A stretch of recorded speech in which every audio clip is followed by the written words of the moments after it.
ಅಧ್ಯಾಯ 1. ತಪ್ಪಾಗಿ ಯೋಚಿಸುವುದೇ ಜೀವನದ ಸಮಸ್ಯೆ. ಅರ್ಜುನನ ದುಃಖ ಇಲ್ಲಿ ಮುಖ್ಯ ವಿಷಯ. ಯುದ್ಧಕ್ಕಾಗಿ ಬಂಧುಗಳನ್ನೇ ಕೊಲ್ಲಬೇಕಾದ ದುಗುಡ ಹಾಗೂ ಖಿನ್ನತೆ. ಧರ್ಮವನ್ನು ಆಳುಗೆಡುವುದನ್ನು ನೋಡುವುದಕ್ಕಿಂತ ಅವರೆಲ್ಲ ನನ್ನ ಬಂಧುಗಳೇ, ಅವರನ್ನೆಲ್ಲ ಹೇಗೆ ಕೊಲ್ಲುವುದು ಎಂದು ಅರ್ಜುನ ಯೋಚಿಸುತ್ತಿರುತ್ತಾನೆ. ಆಗ ಕೃಷ್ಣ ಅರ್ಜುನನಿಗೆ, ಅರ್ಜುನ, ಈ ಯೋಚನೆ ತಪ್ಪು. ಧರ್ಮವು ಈ ಭವಬಂಧನಗಳಿಗಿಂತ ಹೆಚ್ಚು. ತಪ್ಪಾಗಿ ಯೋಚಿಸುವುದರಿಂದ ತಪ್ಪಾದ ತೀರ್ಪು ಹೊರಬೀಳುತ್ತದೆ ಎಂದು ವಿವರಿಸುತ್ತಾನೆ. ಶ್ರೀಕೃಷ್ಣನ ಈ ಮಾತಿನಿಂದ ಅರ್ಜುನನಿಗೆ ಸಮಾಧಾನವಾಗುವುದಿಲ್ಲ. ಆತ ಗೊಂದಲ ಹಾಗೂ ದುಃಖದಿಂದ ಕುಳಿತುಕೊಳ್ಳುತ್ತಾನೆ. ಅಧ್ಯಾಯ 2. ಸರಿಯಾದ ಜ್ಞಾನವೇ ಎಲ್ಲಾ ಸಮಸ್ಯೆಗಳಿಗೆ ಅಂತಿಮ ಪರಿಹಾರ. ಕೃಷ್ಣನು ಅರ್ಜುನನಿಗೆ ಅವನೆಲ್ಲಾ ದುಃಖದುಮ್ಮಾನ ಸಮಸ್ಯೆಗಳಿಗೆ ಅಜ್ಞಾನವೇ ಕಾರಣ ಎಂಬುದನ್ನು ತಿಳಿಸುತ್ತಾನೆ. ಭೀಷ್ಮನಿಂದ ಹಿಡಿದು ಯಾರೊಬ್ಬರ ಆತ್ಮಗಳನ್ನೂ ನಾಶಪಡಿಸಲಾಗುವುದಿಲ್ಲ.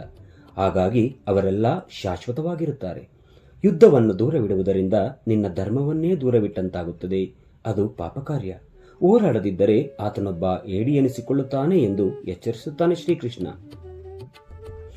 ಅಧ್ಯಾಯ 3. ಅಭಿವೃದ್ಧಿ ಹಾಗೂ ಬೆಳವಣಿಗೆಗೆ ನಿಸ್ವಾರ್ಥವೊಂದೇ ದಾರಿ. ಕೃಷ್ಣ ಇಲ್ಲಿ ನಿಸ್ವಾರ್ಥ ಸೇವೆಯಾದ ಕರ್ಮಯೋಗದ ಕುರಿತು ಮಾತನಾಡುತ್ತಾನೆ. ಕರ್ಮಯೋಗಿಯು ಧರ್ಮದ ಆಧ್ಯಾತ್ಮಕ್ಕೆ ಬೆಲೆ ಕೊಟ್ಟು ತನ್ನೆಲ್ಲಾ ಕೆಲಸಗಳನ್ನು ದೇವರಿಗೆ ಸಮರ್ಪಿಸುತ್ತಾನೆ. ಫಲಿತಾಂಶದ ಬಗ್ಗೆ ಯೋಚಿಸದೆ ತನ್ನ ಪಾಡಿಗೆ ತಾನು ಶಾಂತ ಚಿತ್ತದಿಂದ ಕೆಲಸ ಮಾಡಿಕೊಂಡು ಹೋಗುತ್ತಾನೆ. ನಮ್ಮ ಆಸೆ, ಸಿಟ್ಟು, ಅತಿಯಾದ ಪ್ರೀತಿಯೇ ನಮ್ಮ ನಿಜವಾದ ಶತ್ರುಗಳು. ಇವು ನಮ್ಮನ್ನು ಸ್ವಾರ್ಥಿಗಳಾಗಿಸಿ ಶಾಂತಿಯನ್ನು ಕಸಿದುಕೊಳ್ಳುತ್ತವೆ ಎಂದು ತಿಳಿಸುತ್ತಾನೆ. ಅಧ್ಯಾಯ 4. ಧರ್ಮ ಸಂಸ್ಥಾಪನೆಗೆ ಭಗವಂತ ಅವತಾರ ಎತ್ತುತ್ತಿರುತ್ತಾನೆ. ಧರ್ಮಕ್ಕೆ ಹಾನಿಯಾದಾಗ ಭಗವಂತನು ಸಜ್ಜನರನ್ನು ಕಾಪಾಡಿ ದುರ್ಜನರನ್ನು ನಾಶ ಮಾಡಲು ಪ್ರತಿಯುಗದಲ್ಲಿ ಭೂಮಿಯಲ್ಲಿ ಅವತರಿಸುತ್ತಾನೆ ಎಂದು ಕೃಷ್ಣ ವಿವರಿಸುತ್ತಾನೆ. ಅಷ್ಟೇ ಅಲ್ಲ, ಭಗವಂತನ ಈ ಜನ್ಮ ರಹಸ್ಯವನ್ನು ಅರಿತವರು ಮೋಕ್ಷಪ್ರದರು ಎಂದು ತಿಳಿಸುತ್ತಾನೆ. ಅಧ್ಯಾಯ 5. ಅಹಂಕಾರದಿಂದ ಹೊರಬಂದು ಫಲದಾಸ ಇಲ್ಲದೆ ಕರ್ಮ ಮಾಡು. ಏಕೆ ಕರ್ತವ್ಯ ನಿಭಾಯಿಸುತ್ತಲೇ ಫಲದಾಸ ಇಲ್ಲದೆ ಸನ್ಯಾಸಿಯಂತಿರುವುದು ಎಂದು ಅರ್ಜುನ ಪ್ರಶ್ನಿಸುತ್ತಾನೆ. ಇದಕ್ಕೆ ಕೃಷ್ಣನು, ನಿಜವಾದ ಕರ್ಮಯೋಗಿಯು ಫಲಿತಾಂಶದ ಬಗ್ಗೆ ಯೋಚಿಸದೆ ಫಲವನ್ನು ದೇವರಿಗೆ ಬಿಟ್ಟು ತಾನು ಕರ್ತವ್ಯ ನಿಭಾಯಿಸುತ್ತಾನೆ. ಈ ಮನಸ್ಥಿತಿಯಿಂದಾಗಿ ಆತ ಸ್ವಯಂ ನಿಯಂತ್ರಣ ಸಾಧಿಸಿ ಅಹಂಕಾರದಿಂದ ಹೊರಬರಬಲ್ಲ ಎಂದು. ಅಧ್ಯಾಯ 6. ಧ್ಯಾನ ಸಾಧಕನಿಗೆ ಕರ್ಮ ಸಾಧನೆ ಸಾಧ್ಯ. ಧ್ಯಾನದ ಕುರಿತು ಇಲ್ಲಿ ಕೃಷ್ಣ ಹೇಳುತ್ತಾನೆ. ಧ್ಯಾನವನ್ನು ಅಭ್ಯಾಸ ಮಾಡುವವನು ಏಕಾಂಗಿಯಾಗಿ ದೇಹವನ್ನು ಮನಸ್ಸನ್ನು ಬಿಗಿ ಹಿಡಿದು ಮನಸ್ಸನ್ನು ಪರಮಾತ್ಮನಲ್ಲಿ ಕೂಡಿಸಿಕೊಂಡಿರಬೇಕು. ಪ್ರಯತ್ನದಿಂದಲೇ ಇಂದ್ರಿಯಗಳನ್ನು ಮನಸ್ಸನ್ನು ಗೆಲ್ಲಬೇಕು ಎನ್ನುತ್ತಾನೆ. ಅಧ್ಯಾಯ 7. ನೀನಾರು ಎಂದು ತಿಳಿದುಕೋ.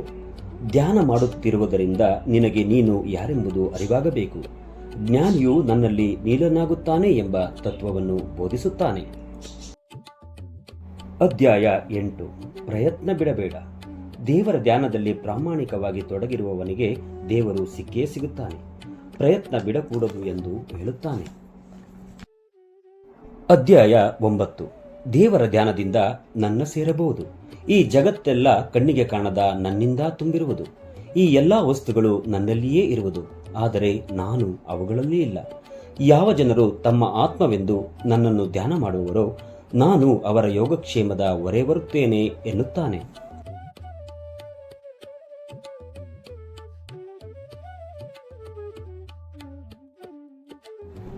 ಅಧ್ಯಾಯ 10.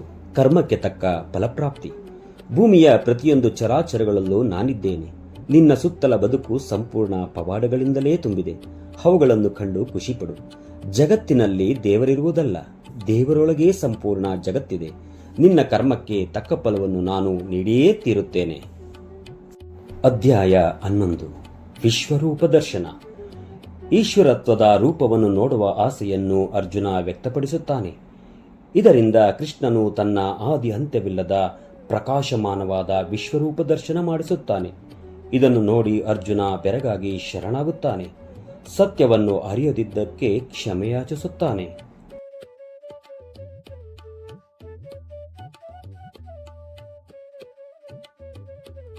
ಅಧ್ಯಾಯ 12.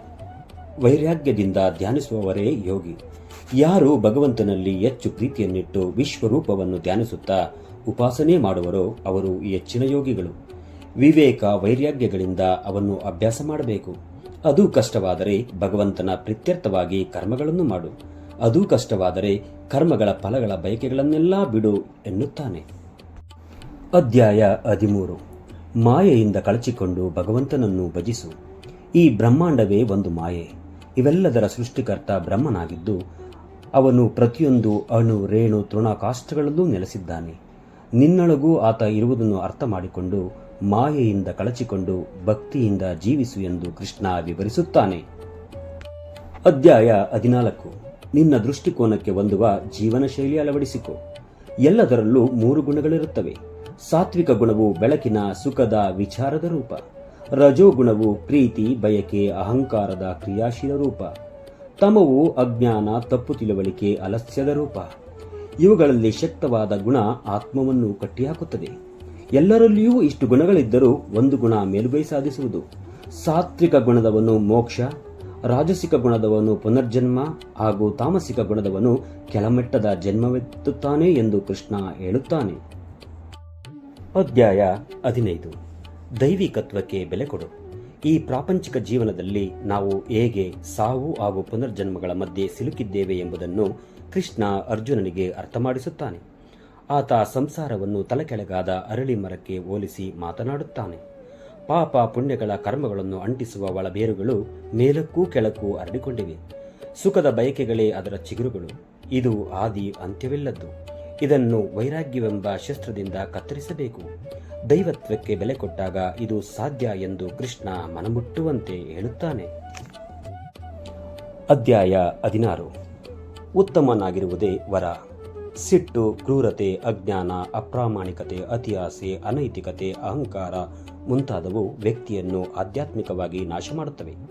ಆದರೆ ಮಾನವೀಯತೆ, ಸತ್ಯ, ಅಹಿಂಸೆ, ತಾಳ್ಮೆ, ಇಂದ್ರಿಯಗಳ ನಿಯಂತ್ರಣ ಮುಂತಾದ ಸದ್ಗುಣಗಳು ಜ್ಞಾನಕ್ಕೆ ಕಾರಣವಾಗಿ ಸ್ವತಂತ್ರರನ್ನಾಗಿಸುತ್ತವೆ. ಅಧ್ಯಾಯ 17. ಮೇರು ಸತ್ಯ. ಇಲ್ಲಿ ಕೃಷ್ಣ ಓಂ ತತ್ಸತ್ ಮಂತ್ರದ ಮಹತ್ವ ಹೇಳುತ್ತಾರೆ. ಇದರ ಅರ್ಥ ಮೇರು ಸತ್ಯ ಎಂದು. ಓಂ ನಾಮದಿಂದಲೇ ಸತ್ಕಾರ್ಯಗಳನ್ನು ಆರಂಭಿಸಬೇಕು. ಯಜ್ಞ, ದಾನ ಹಾಗೂ ತಪಸ್ಸು ಸತ್ಕಾರ್ಯಗಳು ಎಂದು ವಿವರಿಸುತ್ತಾನೆ.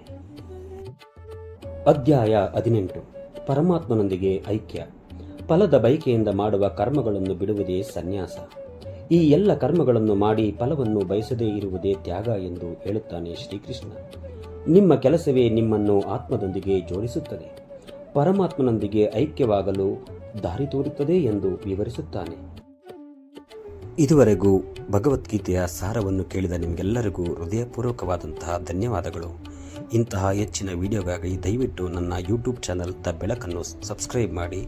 ಇಷ್ಟವಾಗಿದ್ದರೆ ಶೇರ್ ಮಾಡಿ ಸ್ನೇಹಿತರೆ. ನಮಸ್ಕಾರ.